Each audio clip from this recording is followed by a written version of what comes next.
The city at night was a creature of light and shadow, a world away from the sunny, bustling place it was during the day. For Amani, the quiet of the late evening shift at the Bean Sprout Cafe was a welcome escape.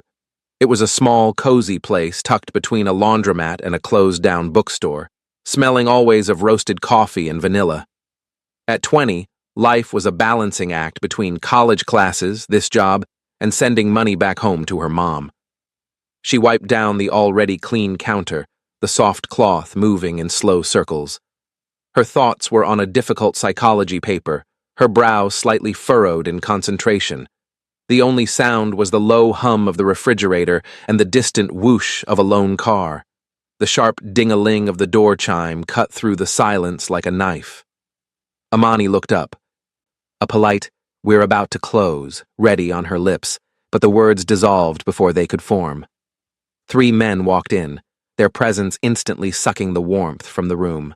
They moved with a quiet, deliberate purpose, their expensive-looking dark suits seeming to absorb the light. They didn't speak, simply fanned out, their eyes scanning the small cafe as if checking for threats. And then, there was their leader. He stepped slightly ahead of the others, and he was different. He was handsome, with sharp features and dark, intense eyes. But it was the feeling he gave off that made Amani's skin prickle. He felt cold, like a stone that had been lying in the shade all day. This was Yoon. His gaze swept past the empty tables and landed on her, and it felt like being pinned in place. He didn't look at her like a customer looks at a server. He looked at her like she was a puzzle he was trying to solve. He approached the counter, his footsteps silent on the tile floor. Amani instinctively took a small step back, her hand tightening around the damp cloth. He stopped on the other side of the counter, close enough for her to see the perfect line of his jaw, the unwavering stillness in his posture. He didn't look at the menu board. His eyes were only for her. The memory hit Yoon with the force of a physical blow.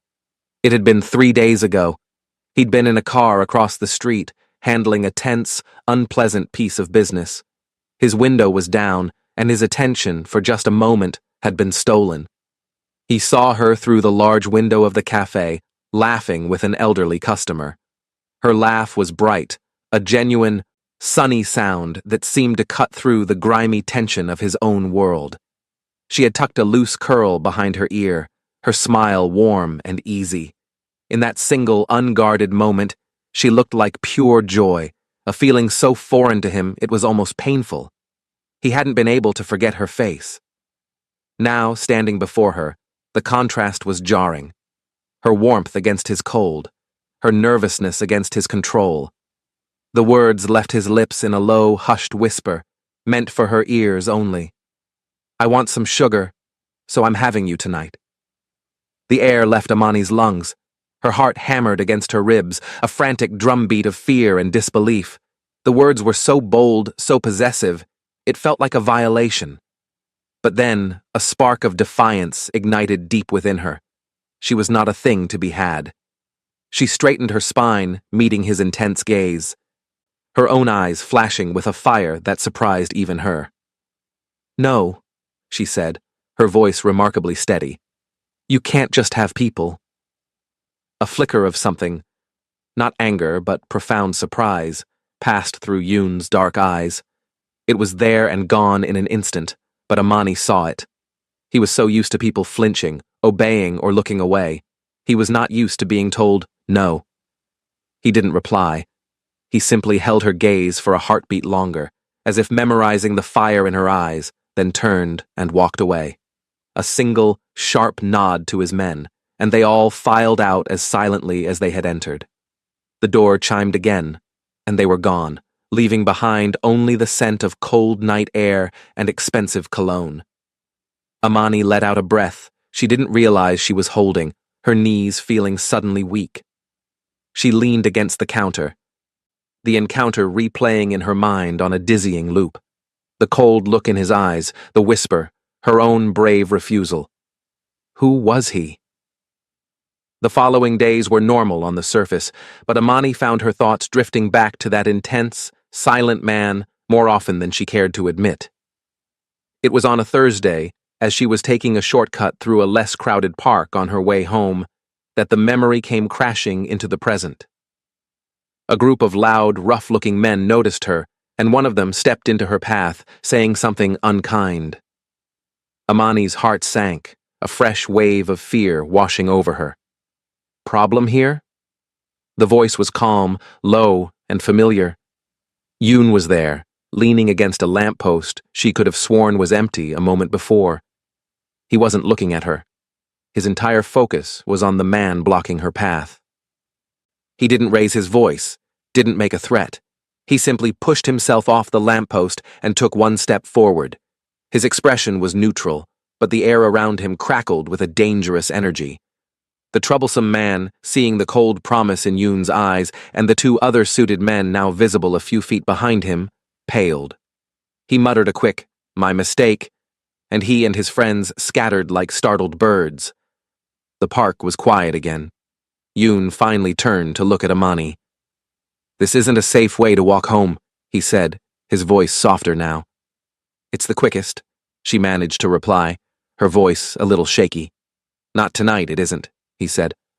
"I'll walk with you." And so he did. He walked her the entire 10 blocks to her apartment building, a respectful distance between them. They didn't speak. The only sound was the rustle of their footsteps on the pavement. He wasn't trying to impress her or charm her. He was just there, a silent, powerful shield in the night. When they reached her door, he simply nodded, a brief, almost imperceptible dip of his chin. "Lock your door, Amani," he said, and then he turned and melted back into the shadows from which he came. Amani stood there for a long moment, the sound of her name on his lips sending a strange, warm shiver down her spine. He was dangerous, she knew that. But in the quiet of the night, for the first time, she wondered if the danger was only for other people, and if for her, he might just be safe. The silence that settled after Yoon melted back into the shadows was a different kind of quiet than the one Amani was used to. It was not the empty silence of a closed cafe or the peaceful silence of a sleeping city. This silence was full. It hummed with the echo of his low voice, the memory of his intense eyes, and the solid, real presence he had been for those 10 blocks. Locking her apartment door, she leaned against it, her heart not pounding with fear now, but with a confused, thrilling curiosity. He was a storm cloud, dark and unpredictable, but he had only brought her shelter from the rain. 2 nights later, he returned to the Bean Sprout. It was the same late hour, the same pre-closing lull. The door chimed, and Amani's head snapped up, a jolt of anticipation straight to her core. There he was, alone this time. He wore a simple black sweater and dark trousers, a stark contrast to the formal suit, making him seem both more approachable and more intensely himself. He didn't smile. He simply met her gaze from across the room and walked to the same counter, taking the same stool. "Tea, please. Whatever is hot," he said, his voice a quiet rumble. Amani nodded, her hands moving automatically to heat the water, select a chamomile blend. The silence stretched, thick and heavy with unspoken words.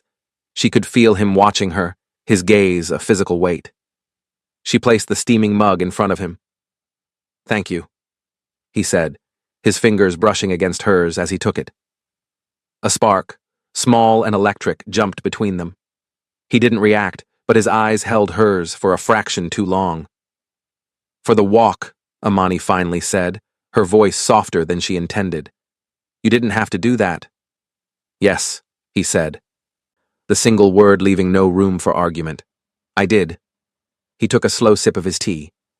"Do you always walk home that way?"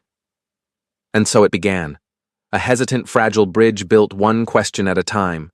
He didn't ask her out. He didn't flirt. He asked about her life.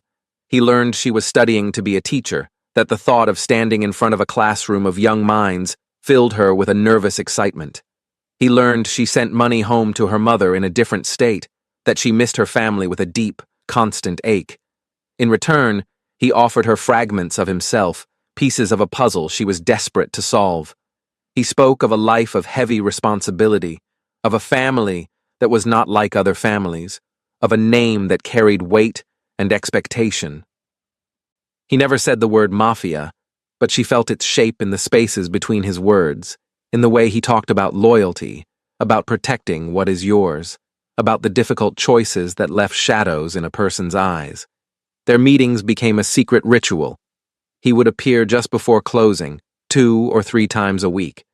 Sometimes he would just sit and drink his tea in a silence that became more comfortable than awkward, a silence where they simply existed in the same space. Other times, they would talk for an hour, the cafe growing dark around them as Amani forgot to flip the open sign. He started walking her home every time, the 10-block journey becoming a cherished part of their routine. The space between them on the sidewalk slowly, imperceptibly, shrank. One night, he didn't stop at her apartment door. "Come for a drive with me," he said.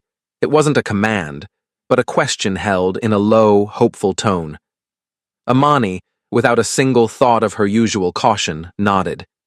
He drove to a small, hidden lookout point on a hill overlooking the city. The world was spread out below them, a sprawling tapestry of twinkling lights. They got out and stood by the car, the night air cool on their skin. It was here, under the vast, star-dusted sky, that he finally spoke the words that had started it all. "Amani," he began, his voice barely a whisper, yet it seemed to fill the entire night. "That first night, when I said I wanted sugar."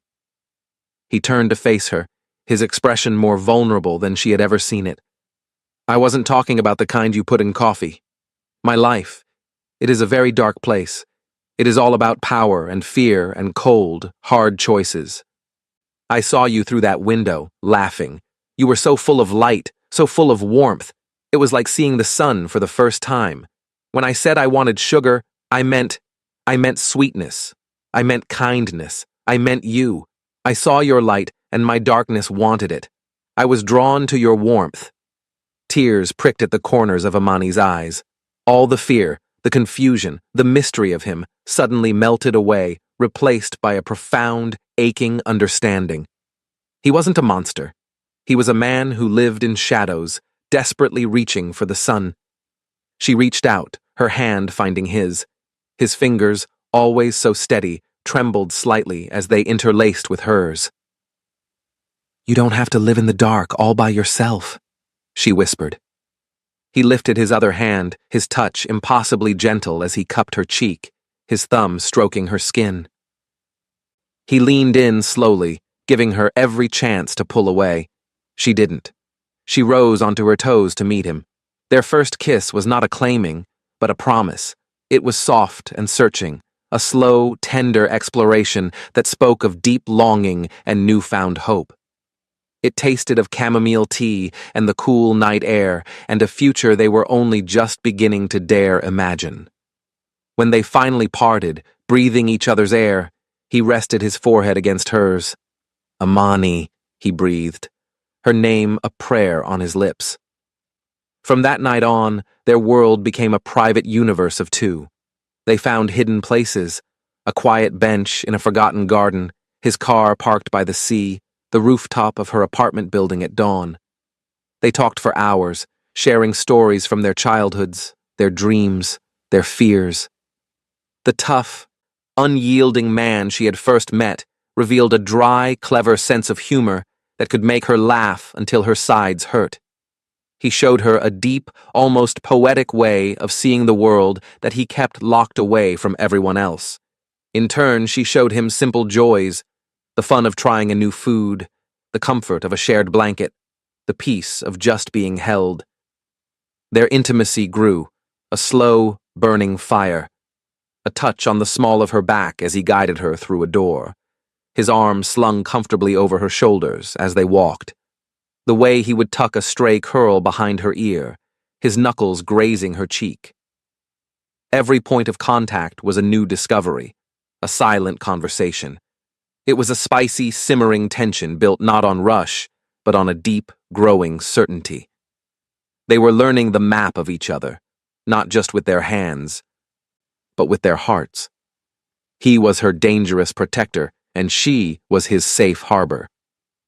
And in the quiet spaces between their kisses and their whispered conversations, they both knew they were building something that was meant to last. The city lights, which had once felt so distant and impersonal from the hilltop lookout, now felt like a blanket of scattered diamonds guarding their secret world. In the weeks that followed their first kiss, that world became Amani and Yoon's only reality. Their love was a carefully tended flame, burning bright in the hidden hours between sunset and sunrise. They met in the safe, neutral territory of the now-closed bean sprout, on their bench in the forgotten garden, and in the front seat of his car with the windows down, listening to the distant ocean. They were an island of two, and for a while, it was enough. It was more than enough. It was everything. But no island is forever untouched by the sea. The real world, with its harsh rules and dangerous players, began to lap at their shores. It started with small things. A car that seemed to follow Amani for a few blocks too long before disappearing. A new, unsmiling face that would sometimes appear at the other end of the street when Yoon walked her home, watching them with cold, assessing eyes before melting away. Yoon's phone would buzz with an urgency that made his jaw tighten, and he would have to leave her sooner than planned, his kisses becoming quick and hard, full of an unspoken apology. One evening, as they sat on her rooftop watching the sun paint the sky in hues of orange and purple, Amani voiced the fear that had been growing in her heart. "They don't like me, do they? The people in your world." She wasn't asking a question. She was stating a fact she had felt in the weight of the stairs, in the tension that crept into Yoon's shoulders. Yoon was silent for a long moment, his hand finding hers and lacing their fingers together. He looked out at the fading light, his profile stark and beautiful. "My world is built on walls," he said finally, his voice low. "It does not like open doors. It does not trust anything. It did not build itself. You are a beautiful, unexpected garden that has grown on the other side of my wall. They see you as a weakness, a distraction." "And what do you see me as?" Amani asked, her heart in her throat. He turned to her then, his dark eyes blazing with a ferocity that stole her breath. "I see you as my strength. You are the reason I breathe. You are the only real thing I have ever had." The confrontation, when it came, was as inevitable as the tide. It happened on a night when the air was thick with the promise of rain. Amani was leaving the cafe when two men, larger and more openly hostile than the ones before, stepped out of the shadows and directly into her path. They didn't touch her, but they stood too close, their presence a clear threat. "The pretty little bird needs to find a different tree to nest in," one of them sneered, his voice like gravel. "This one is rotten. It will break, and you will fall." Before the cold fear could fully paralyze her, a voice, calm and deadly, cut through the tension. "Step away from her, now." Yoon was there. He hadn't appeared. He had simply materialized, a statue of controlled fury. He wasn't looking at Amani. His entire being was focused on the two men. The air crackled, so thick with danger it was hard to breathe. The men who had seemed so brave a moment before visibly shrank under his gaze. This was not the Yoon who held her gently on the rooftop. This was the leader, the man from the shadows, and his anger was a silent, terrifying force. "Tell the others," Yoon said, his voice dropping to a whisper that was more frightening than any shout. "You look at her again, you speak to her again, you even think of her again, and you will answer to me, not to the family, to me, personally." The message was unmistakable. It was a line drawn in the sand, a declaration of a loyalty that superseded all others. The men nodded, their bravado completely gone, and hurried away into the night. The second they were gone, Yoon's entire posture changed. The fury drained from his face, replaced by a raw, aching fear. He crossed the space between them in two long strides and pulled Amani into his arms, holding her so tightly she could feel the frantic beating of his heart against her chest. "I'm sorry," he whispered into her hair, his voice thick with emotion. "I am so sorry you were ever touched by this, by my life." In that moment, wrapped in the safety of his embrace, feeling the tremor in his strong arms. Amani understood everything. The danger was real, but his love for her was his anchor. It was his strength, not his weakness. He had chosen her, publicly and definitively, against the pressures of his entire world. The last of her own fears melted away, replaced by a steel resolve of her own. She would stand with him. Whatever came next, they would face it together. A few nights later, he took her back to their hilltop. The city glittered below them, a kingdom of possibilities. He turned to her, taking both of her hands in his. His palms were warm, his grip firm and sure. The shadows that usually lived in his eyes were gone, replaced by a clear, bright light she knew was just for her. "Amani," he began, his voice full of an emotion so deep it made her want to cry. "You are the sweetness I never knew I needed. You are the light that found me in my darkest hour. Before you, my life was a series of commands and consequences. It was a path I walked alone. You taught me about warmth. You taught me about joy." He took a deep, steadying breath, his thumbs stroking the backs of her hands.